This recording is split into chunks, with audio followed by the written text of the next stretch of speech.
It is, for me, one of the harder things that I end up having to do, coming up with a subject or a concept for a given podcast that I'm going to do. I don't know how true that is for most of the people out there doing podcasts. For me, once I've got a concept, even if I lose part of the reason for it a lot of the time, I can find something to say that will pretty much talk about that concept and hopefully will give you something worth your time to listen to.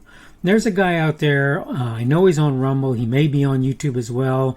His channel is Something to Think About, or STTA, I think it is, I don't remember now, but something like that. And he has done a bunch of videos, and some of them I like pretty well, and some of them I'm a little bit iffy on, but none of them is really very horribly bad. My biggest complaint a lot of the times is that I'm not prone to use obscenity when I do my podcast. And I would kind of prefer that the people that I listen to don't do so as well, because I think they'll grab a wider audience largely.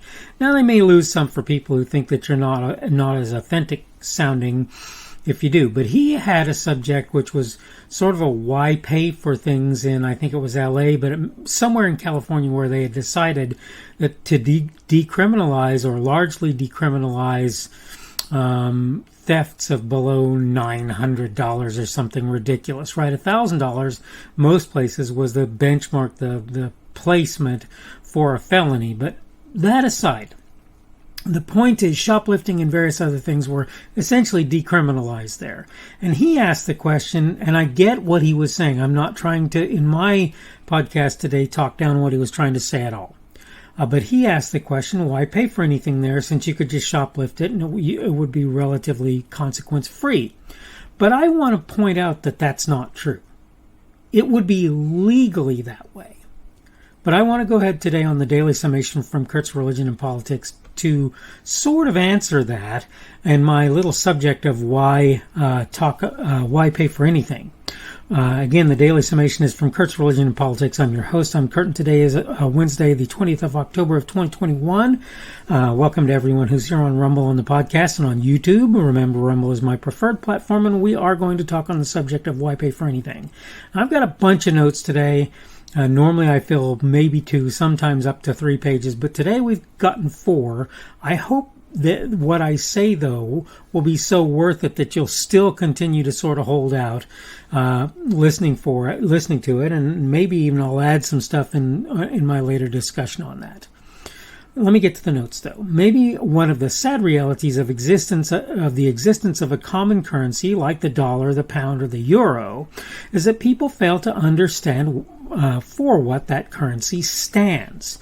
People forget that money represents, as folks like Thomas Sowell and Dan Bongino and others are both fond of and correct in saying, production. It's certainly fair to point out that the value of currency today is far more arbitrary than in past. A large part of the reason for this, in my opinion, is the decoupling of the U.S. dollar from what was referred to as the gold standard. Who did it and when are matters of some contention. I've heard at least 2 answers to that. One seems to be the common, but there are others who argue for the other. What I don't think any sensible person will deny is that American currency went from being something, quote, tied to, end of quote, commodities that had to be, quote, produced, end of quote. The gold or other precious substance had to be mined, refined, go through various other processes to something not based directly on any given commodity. They went from being, something that was based on something produced to something that's not directly based on the value of any commodity. This meant that the valuation of scrip, if you will, was no longer based on that of a commodity from which it had previously been assigned its worth. Instead, various mechanisms were put in place to decide its value on an ongoing basis. Perhaps this is a part of the reason people in the modern day are unable to understand that it still represents people making things, making and doing, to be fair. But whatever the case, this seems to be true. The incorrect assumption on the part of many is that there's a money class who didn't get that way via creation and in some sense the sweat of their brow, where it's certainly reasonable to say that about some of the folks who inherited what they have. For pretty much everybody else who's not a thief or other criminal, it's very unlikely that's the case. So the answer to the question, why pay for anything, is, in my way of thinking about things, born out of this reality. When a man works making the sheetrock used in the walls of many, and I put in parents most, houses in the United States, he expects to be compensated for his actions. Forgetting his bosses and the owners of his company for a moment, this alone seems like a pretty good reason to shell out the money for that product.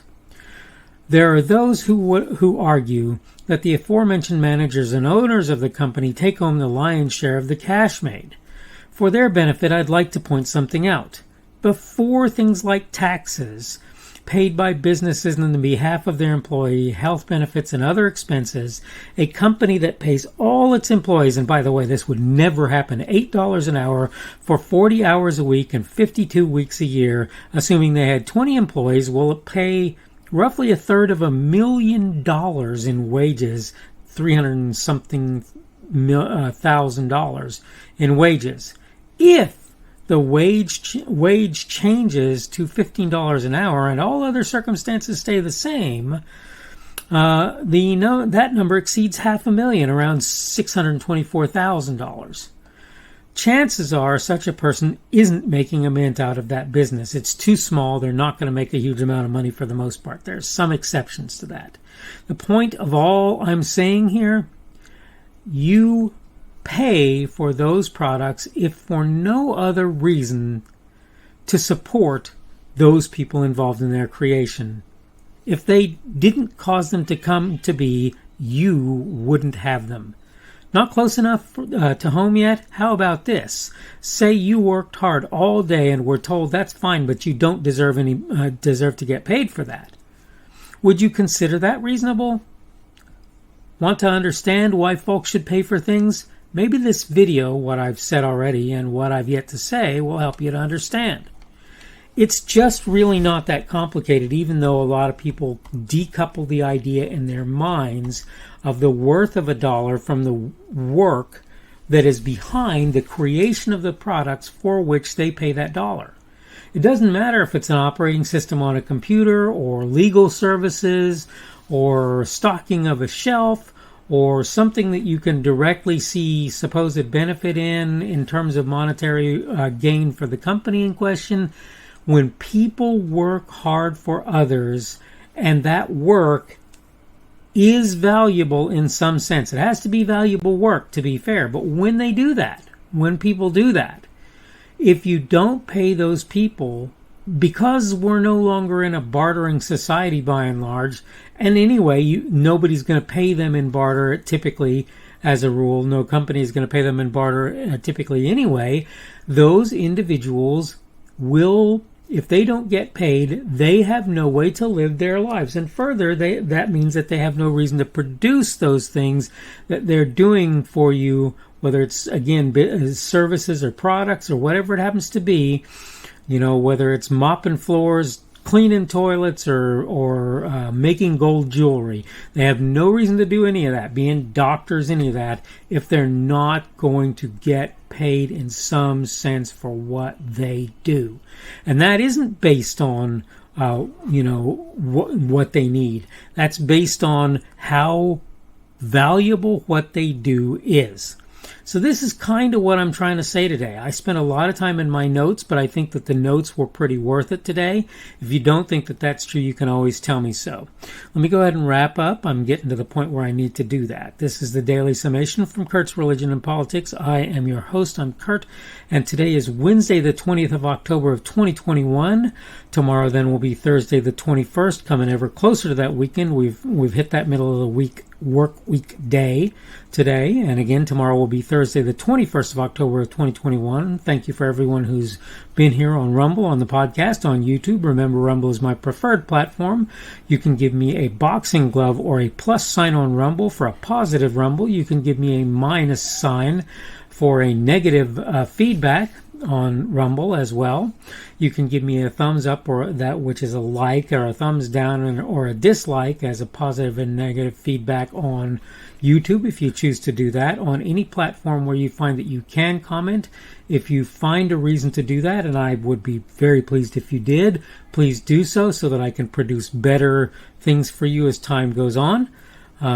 Subject for today has been why pay anything. Subject for tomorrow is going to be a play off of a song I heard at some time in past, and it is called If I Were a Girl, and we'll talk about that more tomorrow. You'll get a good idea of exactly what I have to say about that.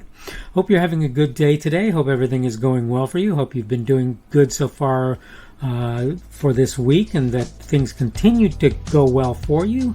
And hopefully we will see you again on Thursday's edition of the Daily Summation from Kurt's Religion and Politics. The speaker on this edition of the Daily Summation is Kurt Schubert. This video was recorded on Wednesday, October 20th of 2021. The Daily Summation is created for Kurt's Religion and Politics.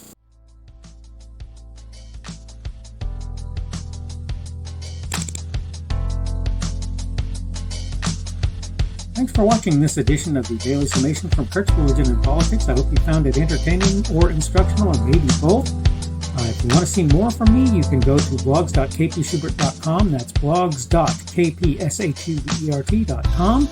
I am on Twitter, Parler, and Minds.com. My handle on each of those is @kpschubert. That's @kpschubert. I have a Rumble and a YouTube channel. They are the Kurt's Religion and Politics channels on Rumble and YouTube. I have a Facebook page. The Facebook page is Kurt's Religion and Politics as well. I am on Patreon. If you want to support me, that's one of the better places you can do that. And you will find me at Kurt's Religion and Politics on Patreon. I have a podcast. The podcast is podcasts with an S, .kpschubert.com. That's podcasts.kpschubert.com. I think you should be able to find me with relative ease on Apple Podcasts, Google Podcasts, and Spotify as well. The best way I find to do that is to look for Kurt's Religion and Politics. You can try to use the Daily Summation. I find that it doesn't work as well as a general rule, but you can always try that. I'm glad to have you aboard today, and hopefully we will see you again tomorrow.